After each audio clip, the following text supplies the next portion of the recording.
Army officer ধরে নিয়ে অকথ্য নির্যাতন করছে আমার বিরুদ্ধে সাক্ষী দেওয়ার জন্য।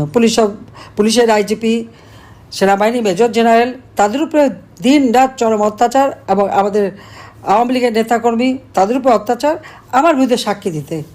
আমি তাদেরকে বলেছি নিজের জীবন বাঁচাতে আমার বিরুদ্ধে যা বলার তাই বলেন, আমার ভাগ্যে যা আছে তা হবে, আমার তো উপরে আল্লাহ আছে, নিচে জনগণ আছে, আমি এত ভয় পাই।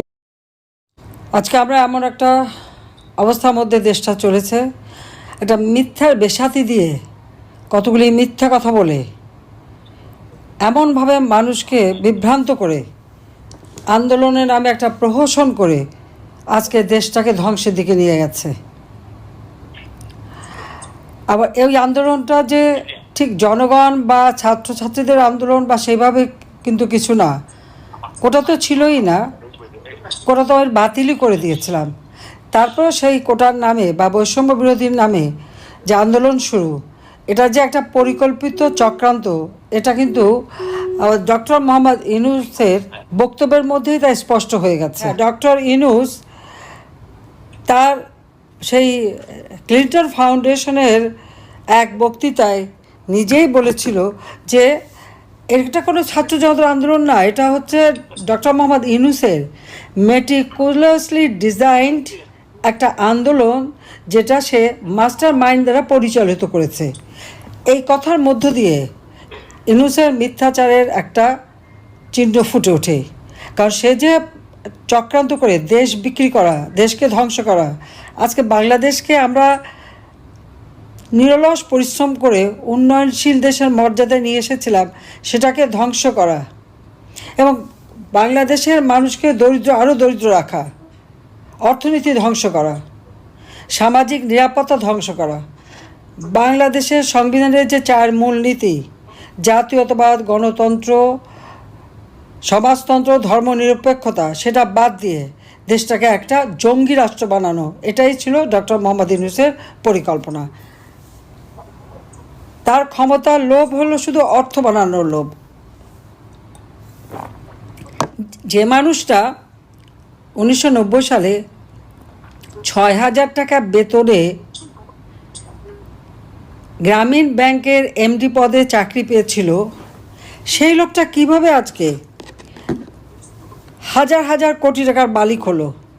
এটা একটা বড় প্রশ্ন। এই অর্থ সে কোথায় পেল? ক্লিন্টন ফাউন্ডেশনে সে যে অনুদান দিল, সেই টাকাই বা সে কোথায় পেয়েছিল? জনগণের কষ্টের টাকা। এবং আসলে আমিও তাকে একসময় খুব সমর্থন দিয়েছিলাম, কারণ ওই দরিদ্রের কথা বললে তো আমার মনটা নরম হয়ে যায়। ক্ষুদ্র ঋণ দিচ্ছে, মানুষ ভালো থাকছে ইত্যাদি গাল ভরা বুলি, তার ওই মিথ্যা বুলিতে আমরাও ভুলে গিয়েছিলাম। 98 সালে বন্যার পর আমাকে বললো গ্রামীণ ব্যাংক চালাতে পারে না, কিন্তু প্রকৃতপক্ষে এখন অডিট রিপোর্ট, বিভিন্ন তথ্য সংগ্রহ করার পরে দেখা যাচ্ছে সেই গ্রামীণ ব্যাংকের টাকা সে গ্রামীণ কল্যাণ নামে একটা ফাউন্ডেশন করে সেখানেই সমস্ত টাকা ফান্ড করে সেখানে রেখে দিয়ে তখন বলল আমরা সরল বিশ্বাসে তাকে 400 কোটি টাকা দিয়েছিলাম গ্রামীণ ব্যাংকটাকে শক্তিশালী করে গড়ে তুলতে, সে টাকাও সে মেরে দিয়েছিল। যখন আমি ডিজিটাল টেলিফোন করলাম, বাংলাদেশে কোনো ডিজিটাল ফোন ছিল না, অ্যানালগ ছিল, আমি যখন ডিজিটাল টেলিফোন শুরু করলাম এবং মোবাইল ফোন সকলের হাতে হাতে তুলে দেওয়ার জন্য টেন্ডার দিয়ে যখন ব্যবসাটা দিলাম, শেষে দিন রাত আমার কাছে ধন্না দিত। আমি তাকে গ্রামীণ টেলিকম, যেটা একটা গ্রামীণ ফোন, সেই ব্যবসাটাও তাকে দেওয়া হলো। বলল যে এই ফোন মেয়েদের হাতে থাকবে, গরিব মেয়েদের হাতে, তারা এই ফোন ভাড়া দিয়ে টাকা কামাই করবে। জীবনেও কোনোদিন কোনো মেয়েকে সে ফোন দেয় নাই, সে নাটক করেছে। বিল ক্লিন্টন যখন বাংলাদেশ সফরে গেলেন, তখন মহিলাদের সাজিয়ে গুজিয়ে নিয়ে এসে বসালেন, নিজের ফোনটা দিয়ে বললেন যে এই ফোনটা দিয়ে যা যা শিখিয়ে দেবো তাই বলবে, এবং তারা তাই বললো যে এই ফোনটা আমার, আমি তাই দিয়ে এত টাকা কামাই করি ইত্যাদি ইত্যাদি। আর মিটিং শেষে সেই ফোনটা ইউনূসের ফোন ইউনূসের পকেটেই চলে গেল। এটা আমার চোখের সামনে প্রকাশ্যে সকলের সামনে এইরকম ধোঁকাবাজি ভাওতাবাজি করে টাকা বানিয়ে সারা বিশ্বে অর্থ সম্পদের পাহাড় গড়ল। আর জীবনে কোনোদিন বাংলাদেশে 1 পয়সার বিনিয়োগও করেনি, কিছু নেই, কিন্তু বাংলাদেশেও তার 3টা ব্যাংকে 118 কোটি টাকা, তাছাড়া ইউনূস ফাউন্ডেশন, ইউনূস ট্রাস্ট, পারিবারিক ট্রাস্ট অমক সমক বিভিন্ন নামে বিভিন্ন টাকা রেখেছে, সে তথ্যগুলি সবই আমি আগে দিয়েছি, সেটা নিশ্চয়ই দেখেছেন। অর্থাৎ একটা মিথ্যার উপর দাঁড়িয়ে ভাওতাবাজি করে এই লোকটা নিজের একটা ইমেজ তৈরি করেছে, মানে মিলিয়ন বিলিয়ন ডলার খরচ করে সে সব জায়গায় তাকে একটা খুব ভালো, আর এখনও সে ক্ষমতা দখল করে আমাদের নামে মিথ্যা অপপ্রচার চালাচ্ছে। আর্টিফিশিয়াল ইন্টেলিজেন্সের মাধ্যমে বিভিন্ন তথ্য দিয়ে বিভিন্ন মিডিয়াতে টাকা দিয়ে অপপ্রচার চালাচ্ছে। কিন্তু বাংলাদেশকে কি দিয়েছে সে? বাংলাদেশে কোনো স্বাধীনতা নাই, গণতন্ত্র নাই, আইনের শাসন নাই, সাংবাদিকতা বা সংবাদপত্রের স্বাধীনতা নাই, কথা বলার অধিকার নাই। এমনকি আইনজীবীরা তারাও কিন্তু কথা বলতে পারবে না, তাদেরকেও গ্রেপ্তার করা, বন্দি করা। আওয়ামী লীগের প্রায় কয়েক লক্ষ মানুষ, 1.5 লক্ষ মানুষ তো গ্রেপ্তার করেছে, তাছাড়া প্রায় 5 লক্ষ মানুষের বিরুদ্ধে আওয়ামী লীগের নেতাকর্মীর বিরুদ্ধে মামলা, ইউনিয়ন, উপজেলা, জেলা, একেবারে ঢাকা পর্যন্ত প্রত্যেকের বাড়ি ঘর জ্বালিয়ে পুড়িয়ে লুটপাট করে শেষ করে দিয়েছে। ব্যবসা প্রতিষ্ঠান সব ধ্বংস ছাড়া এই লোকটা কিছু বোঝে না। প্রতিনিয়ত নারী ধর্ষণ, সংখ্যালঘুদের উপরে চরম অত্যাচার, বাড়ি বাড়ি ঢুকে লুটপাট করা, মেয়েদের রেপ করা এবং নির্যাতন করা। মেয়েদের জীবনের কোনো অধিকার নাই, যেখানে মেয়েদের সব অধিকার আমি দিয়েছিলাম।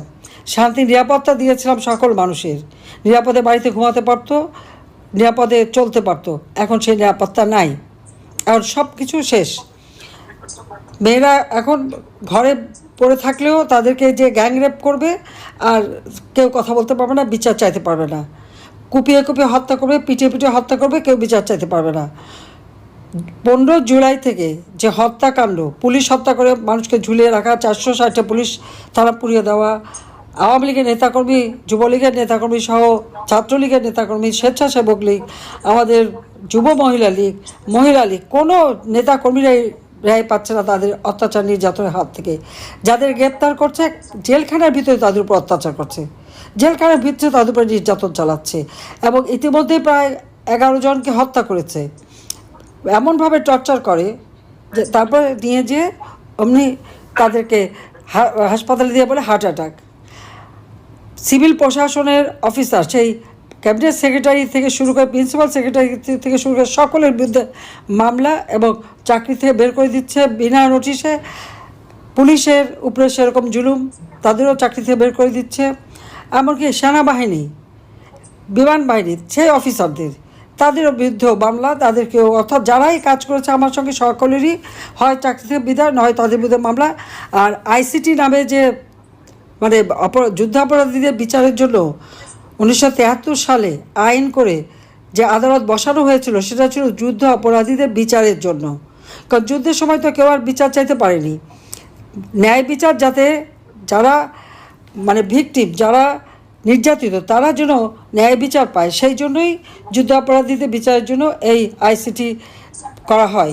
কিন্তু সেটাকে মানে কোনো এক্সিকিউটিভ অর্ডার, সেখানে অনেকগুলি অ্যামেন্ডমেন্ট নিয়ে আসছে।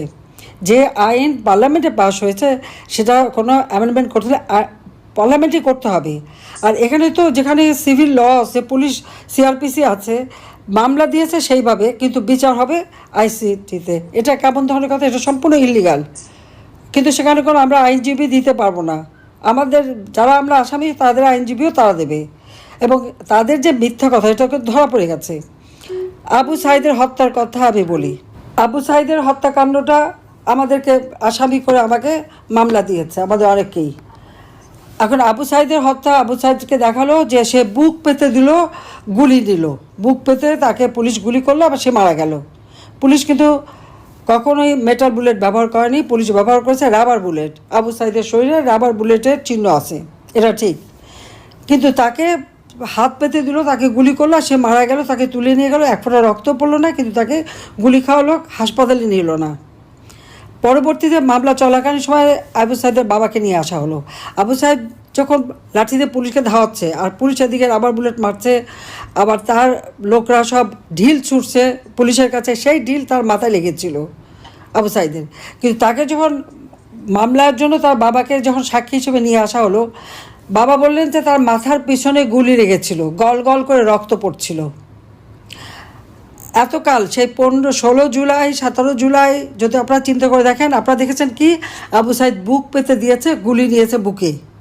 এটাই প্রচার হলো সারা বিশ্বব্যাপী, যেটা নিয়ে আমাকে দোষারোপ করা হলো আমি আবু সাইদকে গুলি করেছে। কাজে সেখানে সমস্ত ছাত্র ছাত্রী ছেলে মেয়ে, আমাদের এমনকি সশস্ত্র বাহিনী বলেন, পুলিশ বাহিনী বলেন, প্রশাসন বলেন, এমনকি আমাদের যারা অবসরপ্রাপ্ত সবাই খুব সেন্টিমেন্টাল হয়ে গেল যে আবু সাইদকে বুকে গুলি করে মারা হয়েছে। তার বাবা সাক্ষী দিতে এসে বলল কি তার মাথার পিছনে গুলি লেগেছিল। তাহলে কোনটা সত্য? বাবার কথা সত্য না ইনুসের ওই আর্টিফিশিয়াল ইন্টেলিজেন্সের কথা সত্য? সেটাও বিবেচ্য বিষয়, মানুষকে সেটা একটু ভাবতে হবে। আর্মি অফিসার ধরে নিয়ে অকথ্য নির্যাতন করছে আমার বিরুদ্ধে সাক্ষী দেওয়ার জন্য। পুলিশের আইজিপি, সেনাবাহিনী মেজর জেনারেল, তাদের উপরে দিন রাত চরম অত্যাচার, এবং আমাদের আওয়ামী লীগের নেতাকর্মী তাদের উপর অত্যাচার, আমার বিরুদ্ধে সাক্ষী দিতে। আমি তাদেরকে বলেছি নিজের জীবন বাঁচাতে আমার বিরুদ্ধে যা বলার তাই বলেন, আমার ভাগ্যে যা আছে তা হবে। আমার তো উপরে আল্লাহ আছে, নিচে জনগণ আছে, আমি এত ভয় পাই না। ভয় পেলে ওই 81 সালে যেখানে আমার বাবার হত্যাকারীরা এই দেশে স্বাধীনতা যুদ্ধের অপরাধী যাদের আমার বাবা বিচার করেছেন তারা এই দেশে ক্ষমতায়, সেখানে আমি তো ফিরে এসেছিলাম। কাজে যে বাঁচার জন্য যা বলা বলতে পারেন। কিন্তু আমার প্রশ্নটা হচ্ছে এই যে মিথ্যাচার ইউজ করে যাচ্ছে সমস্ত জায়গায়, প্রত্যেক জায়গায়, যারা এই হত্যাকাণ্ড ঘটালো 15ই জুলাই থেকে 15 জুলাই পর্যন্ত ছাত্ররা যখন আন্দোলন করেছে তাদের গায়ে একটা টোকাও পড়েনি, পুলিশ কখনো তাদেরকে বাধা দেয়নি, এবং আমাদের তরফ থেকেও না, বরং তাদের নিরাপত্তা দেওয়া হয়েছিল। এর তো প্রমাণ আছে। তাহলে 15 জুলাই থেকে সেই মেট্রো রেলে আগুন, বিটিভি ভবন, সমস্ত ভবনগুলিতে একের পর এক আগুন, সেখানে হত্যাকাণ্ড করা, মেরে মেরে ঝুলিয়ে রাখা, পা বেঁধে ঝুলিয়ে রাখা, এই সমস্ত ঘটনা যারা ঘটিয়েছিল এবং এসব ঘটনা ঘটিয়ে এমন একটা পরিস্থিতি সৃষ্টি করলো, তারপরে তো ইউনূস ক্ষমতায় আসলো। ক্ষমতা এসে সে কী করলো? 15 জুলাই থেকে যারা হত্যাকাণ্ড ঘটিয়েছে, অগ্নিসন্ত্রাস করেছে, সবাইকে মাফ করে দিয়ে তাদেরকে ইনডেমনিটি দেওয়া হলো। কারণ তাদের বিরুদ্ধে কোনো বিচার হবে না, মামলা হবে না, তাদের কিছুই করা হবে না। অর্থাৎ যারা ভিকটিম, আপন জন হারিয়েছে, তারা কোনোদিন বিচার পাবে না। ঠিক 15ই আগস্টের হত্যাকারীদের এইভাবেই ইনডেমনিটি দেওয়া হয়েছিল। এভাবে ইনডেমনিটি দিয়ে তাদেরকে বিভিন্ন দূতাবাসে জিয়াউর রহমান পুরস্কৃত করেছিল। ঠিক একই ঘটনা ইউনূস ঘটালো। আরেকবার ঘটিয়েছিল খালেদা জিয়া 2001 সালে ক্ষমতা এসে অপারেশন ক্লিন হার্টের নামে ঘরে ঘরে ঢুকে আমার যুবলীগ, ছাত্রলীগ, আওয়ামী লীগের নেতা কর্মীদের হত্যা করেছিল, এবং আমাদের সিআরআই সমস্ত 16টা কম্পিউটার থেকে শুরু করে সব কিছু নিয়ে গিয়েছিল, আওয়ামী লীগ অফিসে সব লুটপাট করেছিল। তাদেরকেও খালেদা জিয়া ইনডেমনিটি দিয়েছিল। আওয়ামী লীগ ক্ষমতা আসার পর ওই সমস্ত ইনডেমনিটি বাতিল করে। 96 সালে এসে বঙ্গবন্ধু হত্যাকারীদের যে ইনডেমনিটি দেওয়া হয়েছিল সেটা বাতিল করেছিলাম, আর তার পরবর্তীতে ওই অপারেশন ক্লিন হার্টের সেটাও আমরা বাতিল করে দিয়ে যারা ভিকটিম তাদেরকে বলছিলাম মামলা করেন, কোনো অসুবিধা নেই, বিচার পাবেন। আর এবারে যে ইনডেমনিটি দেওয়া হলো এই হত্যাকারীদের, তারপর তো তারা নিজের মুখে স্বীকার করলো। এরা নিজের মুখে বলছে পুলিশ হত্যা করেছে, নিজের মুখে বলছে মেট্রো রেলে আগুন দিয়েছে, নিজের মুখে বলছে বিটিভিতে আগুন দিয়েছে। কিন্তু চিফ প্রসিকিউটর আইসিটিতে কি বলল? সব অগ্নিসন্ত্রাস হত্যাটাকে আমি করিয়েছি। যেখানে ইউনূসের সমন্বয়করা নিজেরা বলছে, আর সেখানে তারা বলে দিল এই মিথ্যাচার। এইভাবেই জুডিশিয়ারিকে ধ্বংস, ওই অস্ত্র লাঠি দিয়ে চিফ জাস্টিস থেকে জজদের মানে কীভাবে জজদের পদত্যাগে বাধ্য করার থেকে শুরু করে জুডিশিয়ারি, এক্সিকিউটিভ এবং আবার সংসদ সব ধ্বংস করে দিয়েছে। একটা রাষ্ট্র চলতে হলে তার লেজিসলেটিভ, জুডিশিয়ারি এবং এক্সিকিউটিভ এই 3টা অঙ্গের একটা যৌথ উদ্যোগে রাষ্ট্রটা সঠিকভাবে চলে, কিন্তু সেটা আজকে ইউনূসের বদলতে শেষ। এই অবস্থা থেকে দেশকে মুক্ত করতে হলে যার যেখানে যা আছে, একটা হচ্ছে তার মিথ্যাচার সারা আন্তর্জাতিক পর্যায়ে প্রত্যেকটা প্রতিষ্ঠানের কাছে তুলে ধরতে হবে। আর তার যে মিথ্যাচার, সব জায়গায় যে বক্তৃতায় কিছুই জানে না, কিছুই পারে না, সব ধ্বংস তো ইউনূস করেছে, আমি তো করিনি। আমি তো দারিদ্র্যের হার যেখানে 18 ভাগে নামিয়েছিলাম, ইউনূস তা এখন 30 ভাগের কাছাকাছি। হত দরিদ্র যেখানে আমি 5 ভাগে নামিয়েছিলাম, সেটা এখন 10-12 ভাগে উঠে গেছে। মানুষের মাথা পিছু আয় কমে গেছে, ইন্ডাস্ট্রি বন্ধ, শ্রমিকরা বেকার, যুবকরা বেকার, কোনো কর্মসংস্থা নাই, কিচ্ছু নাই, কোনো বিনিয়োগ নাই, আমদানি রপ্তানি নাই, ব্যবসা প্রতিষ্ঠান নাই, কিচ্ছু করতে পারে না। চাঁদাবাজি, মাস্তানি, ঘুষ, দুর্নীতি আজকে সমস্ত সমাজটাকে গ্রাস করে খেয়েছে। আর জঙ্গিরা, সেই জঙ্গিরা কেউ এখন আফগানিস্তানে যায় ভিজিট করতে, সমস্ত জঙ্গিদের মুক্ত করে দিয়েছে। হলি আর্টিজান, 21শে গ্র্যান্ড হামলা, 10 টাকা অস্ত্র চোরাকারবারি থেকে শুরু করে যত রকমের ঘটনা বাংলাদেশে ঘটেছে, যাদের আমি বিচার করেছি, এমনকি বিডিআরে যারা বিদ্রোহ করেছিল সবার বিচার করেছি, সবাইকে মুক্তি দিয়ে দিয়েছে। দিয়ে এখানে আওয়ামী লীগের লোক আমাদের সবাই কীভাবে জড়াবে সেই পরিকল্পনা, সেটাই চেষ্টা করছে। তার মানে অর্থটা কী দাঁড়াচ্ছে? হলি আর্টিজানের ঘটনা, 21শে আগস্টের ঘটনা, 10 টাকা অস্ত্র চোরাকারবারি, বিডিআরের যে বিডিআরের যে বিদ্রোহ, এই সব কিছুর পিছনেই ইউনূসের হাত আছে। সব কিছুর পিছনে কিন্তু ইউনূসের হাত আছে বলেই তাদেরকে মুক্ত করেছে, আর এখানে আমাদেরকে দোষারোপ করতে চাচ্ছে। এই অবস্থা থেকে দেশকে মুক্ত করবার জন্য সবাইকে এক হতে হবে, কাজ করতে হবে, জনমত সৃষ্টি করতে হবে। আন্তর্জাতিক যতগুলি প্রতিষ্ঠান আছে, সেই জাতিসংঘ এক রিপোর্ট করেছে, সেটা একটা মিথ্যাতে ভরা। কাজে জাতিসংঘ, ওআইসি, কমনওয়েলথ থেকে শুরু করে ইউ, সব জায়গায় এই তথ্যগুলি পাঠাতে হবে, প্রত্যেকটা মিডিয়াতে পাঠাতে হবে, যে তাদের মিথ্যাচারটা তুলে ধরতে হবে, মুখোশটা উন্মোচন করতে হবে যে কত বড় ফ্রড। ক্ষমতা এসেই তো ব্যবসা, ম্যান পাওয়ার ব্যবসা, অমুক ব্যবসা, তামুক ব্যবসা সব নিয়ে নিয়েছে। কাজে এইভাবে সবাইকে ঐক্যবদ্ধ হয়ে কাজ করার জন্য আমি আহ্বান জানাচ্ছি। বাংলাদেশ আজকে একটা ক্রাইসিসে পড়েছে, বাংলাদেশ মিথ্যাচারে ভরে গেছে, সেই জন্যই আজকে এই দুর্ভোগ। এখান থেকে বাংলাদেশকে উদ্ধার করতে হবে, সকল বন্দীদের মুক্তি, মিথ্যা মামলা প্রত্যাহার এবং বাংলাদেশের মানুষের অর্থনৈতিক উন্নয়নের জন্য ব্যাপকভাবে কাজ করতে হবে। এটা একমাত্র বাংলাদেশের এই ক্রাইসিস আওয়ামী লীগ ছাড়া আর কেউ পারবে না। আওয়ামী লীগকে তারা নিবন্ধন বাতিল করেছে, আওয়ামী লীগ ছাত্রলীগের নিষিদ্ধ করে। অবৈধভাবে ক্ষমতা দখলকারী একটা নির্বাচিত প্রতিনিধিত্ব সরকার এবং নির্বাচিত দল কিভাবে তারা বাতিল করে? তার অবৈধ সরকারের সব নির্দেশনা, সব কাজই অবৈধ। ইনশাআল্লাহ তার বিচার একদিন বাংলা মাটিতে হবে। সবাইকে ধন্যবাদ।